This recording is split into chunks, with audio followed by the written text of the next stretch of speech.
बिहार में एक के बाद एक लगातार पुल गिरने का सिलसिला जैसे थमने का नाम ही नहीं ले रहा।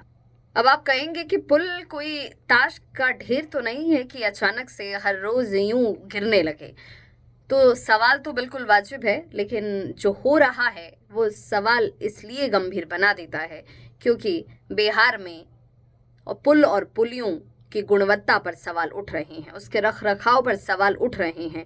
और ये माना जा रहा है कि करोड़ों की लागत लगाकर जिन पुलों का निर्माण होता है, जो लोगों की दिनचर्या को आसान बनाने के लिए ज़रूरी हैं, जिस पर लोगों की आवाजाही निर्भर करती है, लोगों का व्यवसाय निर्भर करता है, बिहार में वो पुल और पुलिये 11 दिनों के अंदर 9 पुल पुलियों का गिरना अब चिंता का विषय बन गया। हालांकि बिहार सरकार की तरफ से इसे लेकर जांच की जा रही है कि आखिर खामी कहां है, और अगर खामी है तो इसके लिए दोषियों पर कार्रवाई कब तक होती है, ये हम सब देखना चाहते हैं।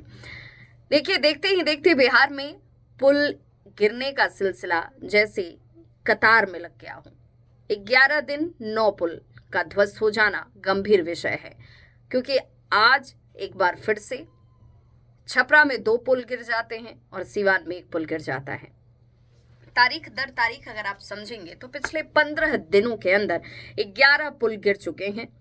और अब तक तारीख के अनुसार जरा जान लीजिए कि क्या स्थिति बिहार में पुल पुलियों के गिरने से भ्रष्टाचार को लेकर उठने लगी है।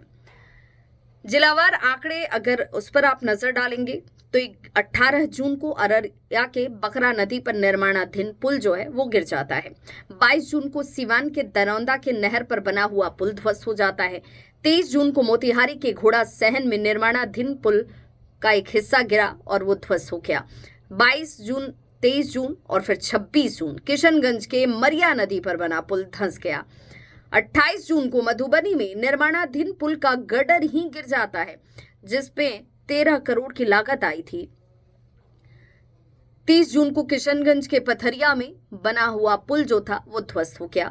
3 जुलाई को छपरा के जनता बाजार के पास बना पुल ध्वस्त हो जाता है। 3 ही जुलाई को सीवान के महाराजगंज के पड़ाइन टोला में बना हुआ पुल गिर गया, ध्वस्त हो गया। 3 जुलाई को ही सीवान के सिकंदरापुर गांव के पास एक पुल गिर गया और 3 जुलाई को सीवान के ही टिघरा में बना हुआ पुल गिर जाता है।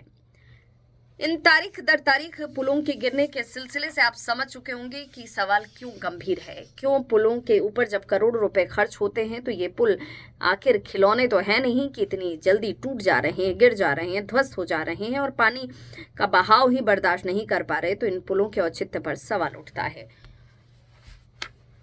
देखिए, एक के बाद एक पुल जल्द समाधि ले रहे हैं और देखते ही देखते आने जाने का रास्ता जो है बंद हो जा रहा है। छपरा के जनता बाजार में ऐसा ही हुआ। महज 20 साल पहले ही 2004 में तत्कालीन एमएलसी महाचंद्र प्रसाद सिंह के फंड से इस पुल को बनाया गया था और पुल इस साल की पहली मानसून की बारिश को ही बर्दाश्त नहीं कर पाया और ध्वस्त हो गया, टूट गया। पुल के ध्वस्त होने के कुछ ही देर के बाद डांसासपुर में 150 साल पुराना पुल ध्वस्त हो जाता है, वो भी टूटा और गांव का संपर्क खत्म हो गया। बिहार के सीवान जिले की भी यही स्थिति है, तो छपरा में भी ऐसे ही तस्वीर सामने आती है। सीवान में अब तक गंडक नदी पर बने 3 पुल टूट चुके हैं। पहला पुल पड़ाइन टोला में टूटा, दूसरा सिकंदरापुर और अब तीसरा पुल टिघरा गांव में टूट गया है। सीवान में गंडक नदी पर बने पुल के अचानक से टूटने से प्रशासनिक महकमे में हड़कंप मच गया। पुल टूटने के बाद सीवान के टीएम भी वहां पहुंचे और एक टीम बना दी गई, जांच की बात कही जा रही है। लेकिन हाल के दिनों में बिहार के कई जिलों में पुल टूटने की घटनाएं सामने आ रही हैं और पहले भी कई बड़े पुल ध्वस्त हो चुके हैं।